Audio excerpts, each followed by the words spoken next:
ayimiridde muwe akatebe atuule. Mukama wange tusanze okulaba ne ttiimu ye akatebe kali taata.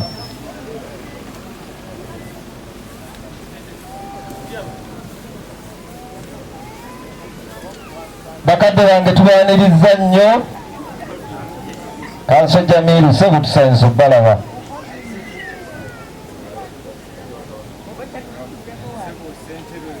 Mugenyi omukulu tetulina birala ebisinga obungi tubyetaaga mu mugenyi mukulu. Mwewale nnyo, mwewalire ddala. Ssebo Chairman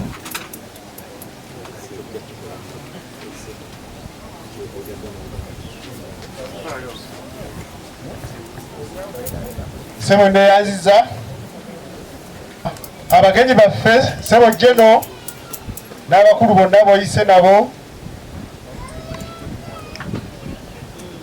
Chairman w'eggombo ebikola omuluka guno obusubi. Mbaniriza olunaku olwaleero badde nsaba era mukulu Jamiru ojje baŋŋanyi tutwaga obukulu kati nkwise State House ejje otwe preamble n'ebira byonna ebinaddirira. Tulina n'omusomesa tugenda kusoma si bw'oŋŋambye ekituufu ate ffe tweteeketeekese okusoma.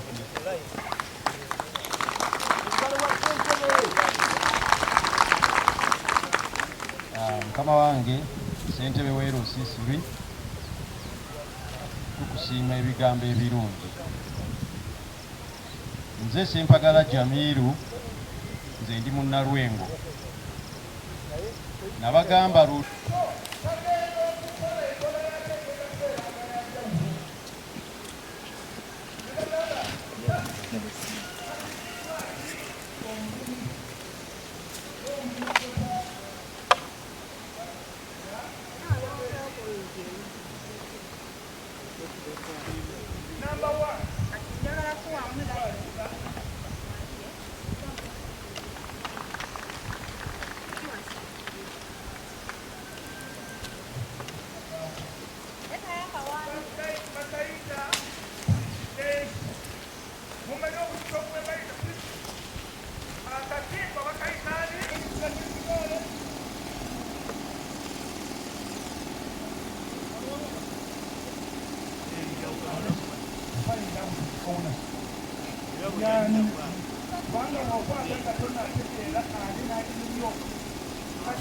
ira ebikwekweto mu kiseera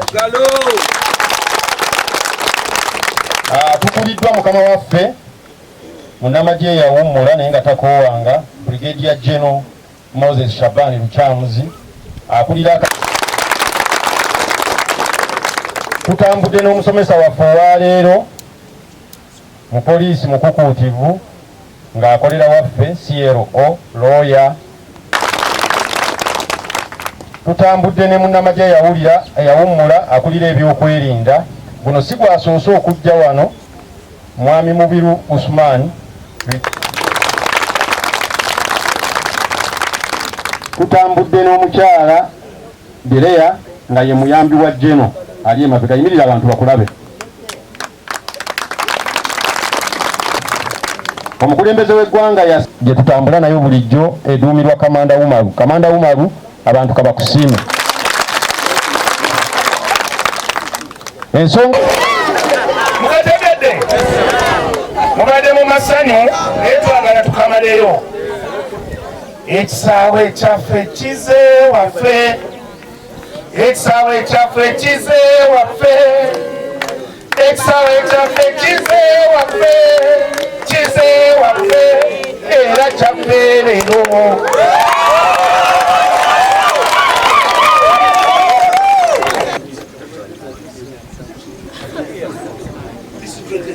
Soma establishment of areas.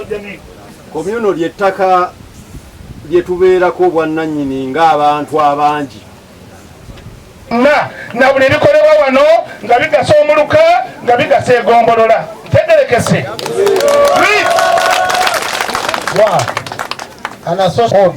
land. Afande Jamiru nyambe ebigambo ebyo mu Luganda. An association nay Yagala bisome mwewulirireko section 31 Section 31 tenant by occupancy subsection 1 owekibanja wemuli owekibanja twanirize brigade general abere n'ebigambo byakola ki awaba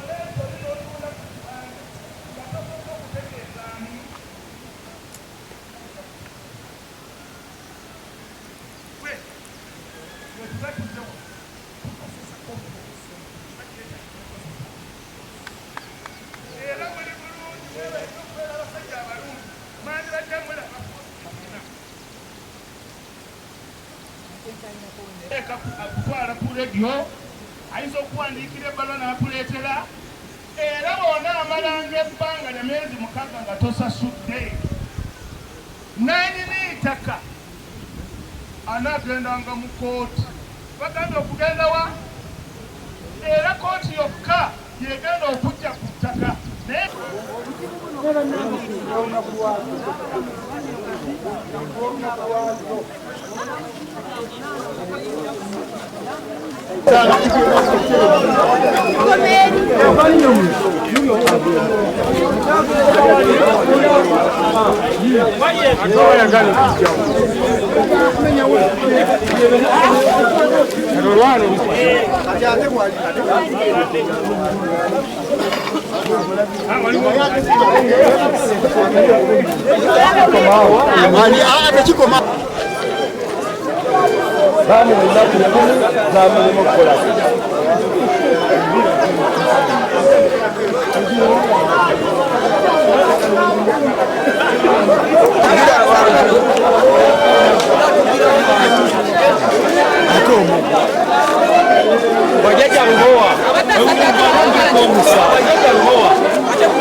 erinnya pulebulawundi Sebwekeno twalisigaza mu mitwe ne mukwatula n'ekitutwalidde ekiseera n'ebbanga ng'ebigendererwa by'ekifo kino tetukyabifuna. Ekifo kino kimaze ebbanga kisaawe ekimanyiddwa nga kisaawe kyaffe kya bulijjo ky'abantu.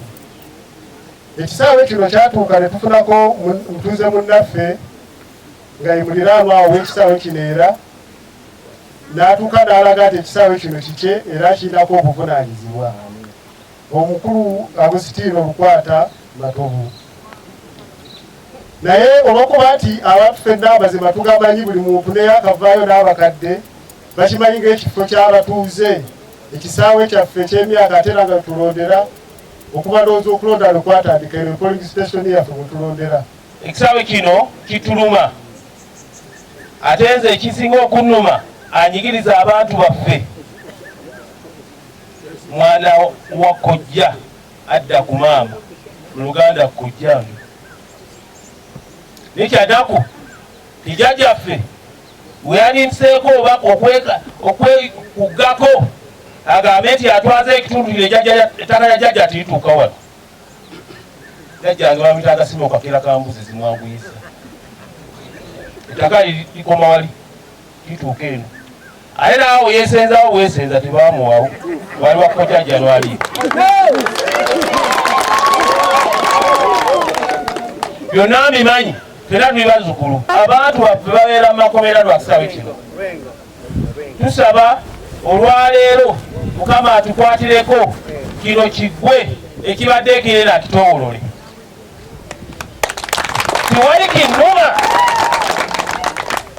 kubanga eno ensonga yali emanyibwa ne Losiwano naye olwayo State House esusulwa Agustino kuba yeegulumiza nnyo munene nnyo.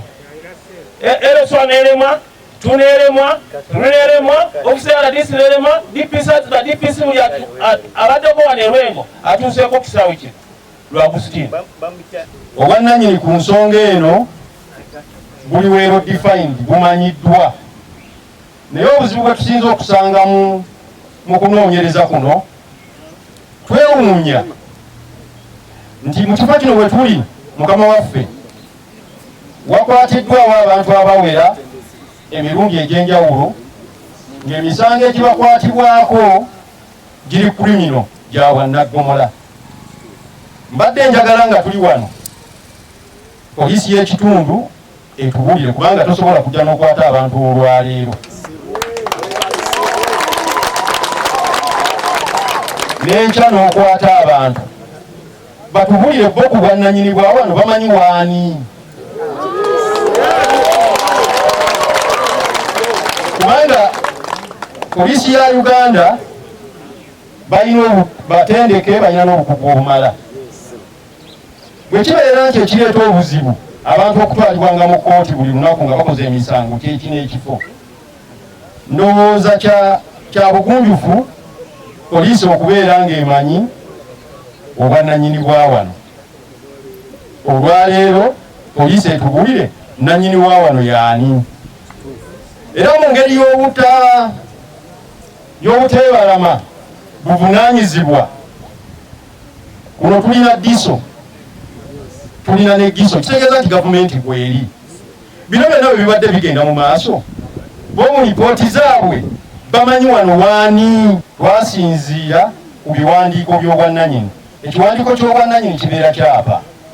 Twasinziira ku misango egyali mu kkooti, twasinziira ku letters of administration, twasinziira ku byatugambibwa abantu mu bwatu ne mu nkukutu, twasinziira ku bujulizi obwo ne tukola lipooti eno gye tujja okuyimirirako era tugidifendinge, kubanga twagikoze nga teriimu kyekubira. Kusinziira ku article 237 ettaka mu Uganda linaabeeranga lya mutuuze Munnayuganda. Ako mukafunye si lya kika naye lyani, era ogenda kulifunanga bwoti customary ettaka ng'olisikidde.